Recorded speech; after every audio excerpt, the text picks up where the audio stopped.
moment of silence for the champions, for those who make going hard a lifestyle. Playing for the Lakers, winning the title with Kobe Bryant, Phil Jackson. I mean, what else is there to live for, you know?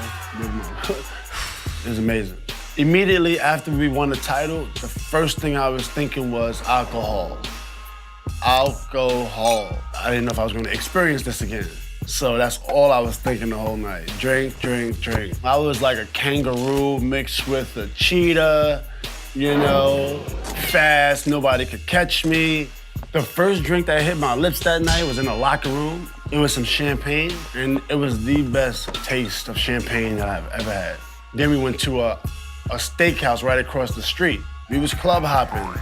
We might as well had a taxi cab pogo stick that takes you from one club to the next. I had my jersey on, I had my sneakers on, and then I had my snap-off pants on. And that's how I was the whole night. So then after the club, we decided to go to Interscope Studios to see Polo the Don. And then it just so happens that Dr. Dre was in the room, and I even think Snoop Dogg was there for a little bit.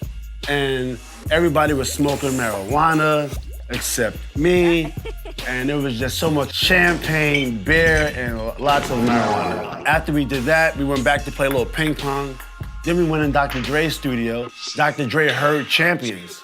And Dr. Dre says, as Eminem would say, Dr. Dre says, he said, hey, I think we could do this record better. So now I'm like, what? You know, and Dr. Dre puts me in the studio. Dr. Dre puts me in the studio. He was coaching me kind of like Phil Jackson, so I'm being coached all over again. It was amazing because every syllable was important. So I couldn't go on to the next syllable without getting it down perfect. So I'm drunk, you know, maybe a little bit high from all the weed that was in the room, and Dre's behind the board. So I recorded the one verse, and then we was moving on to the second verse. By the time we got to the second verse, I'm like this. I would just hope that I wake up when I hear Dr. Dre's voice, because I hear my headphones. So eventually I was recording with my eyes closed. So tired, it's like 4 or 5 in the morning. After 3 hours or 4 hours, I said, Dre, I'm tired. And then Dr. Dre said, okay, we're gonna come back, we're gonna finish this record. And my dumb ass never finished the record, never called Dre. I was intimidated, man. I'm not gonna lie. I was like, this shit can't be real. The session is still probably in the studio. And it's a remix of Champion. I didn't finish the record. I always wanted to win a title, but how lucky can I get? How am I behind a popper and Dr. Dre's telling me what to do? That's insane. That's insane.